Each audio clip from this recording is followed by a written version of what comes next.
Stop if you're still checking the 3D for proof, refreshing your phone, looking for signs, waiting for movement. You are probably slowing your manifestation down. Not because you're doing anything wrong on purpose, but because you were likely never taught what actually matters. Because manifestation, the way it was originally taught, is instant. Not fast. Not quick. Instant in consciousness. And in this video, I'm going to show you exactly what that means, what most people are unintentionally doing that keeps them stuck, and how to finally shift into the state where things begin unfolding naturally. So stay with me, because one internal shift can change everything. Hey beautiful souls, welcome back to Real Life Manifestations, the place where we talk about manifestation in the most real, practical, and no-nonsense way possible. If you're tired of overcomplicated techniques, if you're tired of waiting and wondering when it's finally going to happen, and if you're ready to understand manifestation in a way that actually clicks, then you are in exactly the right place. Make sure you subscribe and join the Real Life Manifestations family, because on this channel we don't just talk theory, we talk results. Now let's dive in. All right, take a deep breath, relax your shoulders. Because what we're about to talk about can feel almost too simple, but that simplicity is exactly why so many people overlook it. If you truly want to understand instant manifestation, you must first understand something often called the pearl of great price.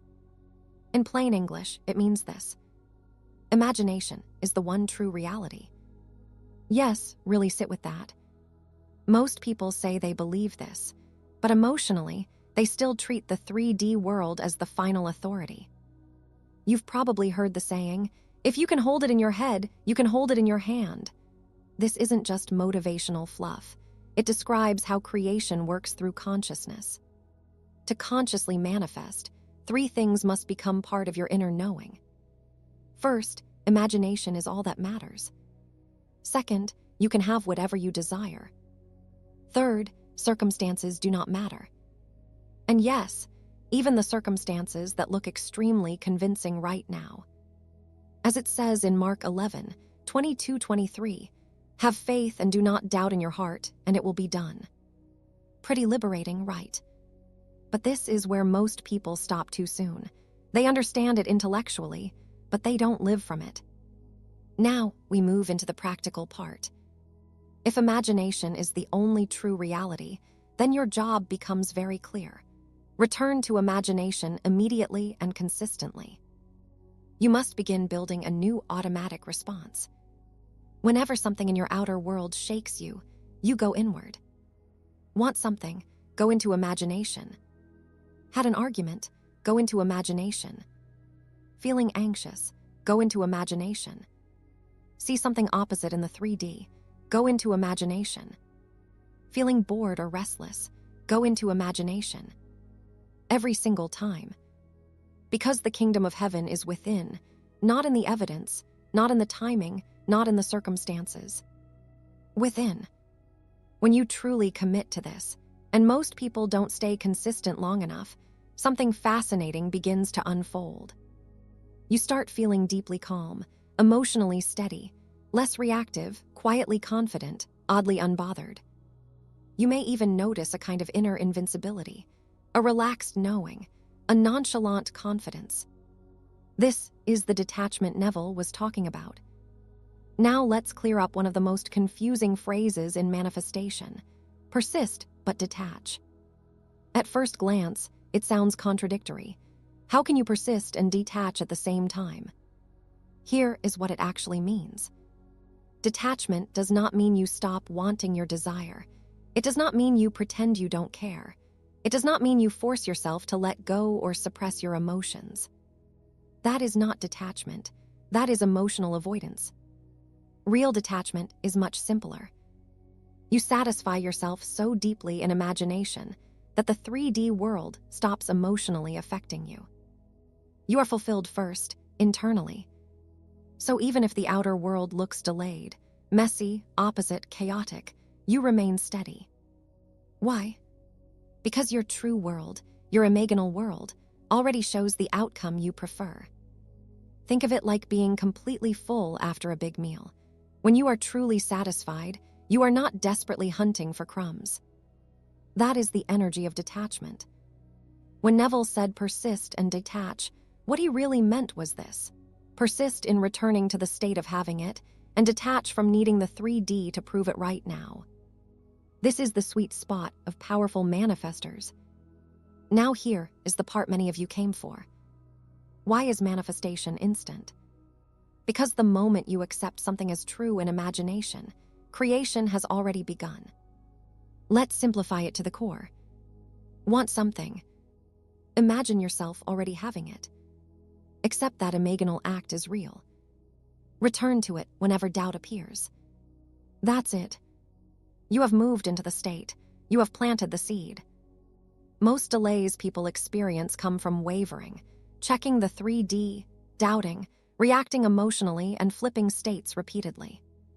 It's not that manifestation is slow. It's that people keep interrupting their own state.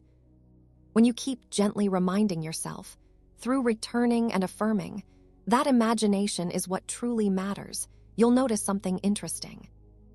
Manifestations begin to flow in more naturally, more smoothly, sometimes surprisingly fast. You also do not need the perfect technique. You can use inner conversations, short visual scenes, affirmations, sensory vividness, feeling the emotions, textures, sounds, smells, even simple knowing. There is no gold star method. The only goal is state occupancy. Pick what feels natural, light, easy, and repeatable. Because the easier it feels, the more consistent you will be. And consistency of state is what creates results. Now we need to talk about something that keeps many people stuck for months, even years. Obsessing over movement. You've seen it, maybe you've done it. There's movement. Birds before land. They liked my story. They breathed in my direction. Listen carefully. This is getting energy, not being energy. Why are you begging the 3D for crumbs when imagination is the true reality? If you are constantly scanning for proof, you are telling your nervous system, I don't fully have it yet. And that keeps the state of lack active. Neville said it clearly, signs follow, they do not precede. No amount of movement will satisfy someone who is internally still in lack. Even when signs appear, the mind immediately looks for the next one. Instead of chasing evidence, return to your wonderful human imagination. Get satisfied internally. Stay lighthearted. Stay relaxed. Stay nonchalant. Stay cool as a cucumber. When you are truly fulfilled inside, the 3D stops feeling so urgent. And ironically, that's when it starts moving. At the deepest level, manifestation is identity work. Not, what do I need to do to get this? But who am I being right now? Are you being the one who has it, or the one who is waiting for it? Because the 3D does not respond to your words. It responds to your dominant state of being. Let me leave you with this powerful question.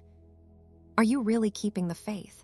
Do you always turn to your imagination and remain faithful to the state imagined? If the answer becomes yes, you have passed the test. And things will start shifting in ways that may even surprise you. And that's your reminder today from real-life manifestations. What you accept in imagination is what must reflect in your world. If this video helped shift something inside you, don't forget to like, subscribe, and share it with someone who needs this reminder today. Also, if you have your own manifestation success story and want to be featured, check the Google form linked in the description. I would absolutely love to read your wins. Thank you so much for being here, and remember, your imagination creates your reality. I'll see you in the next video.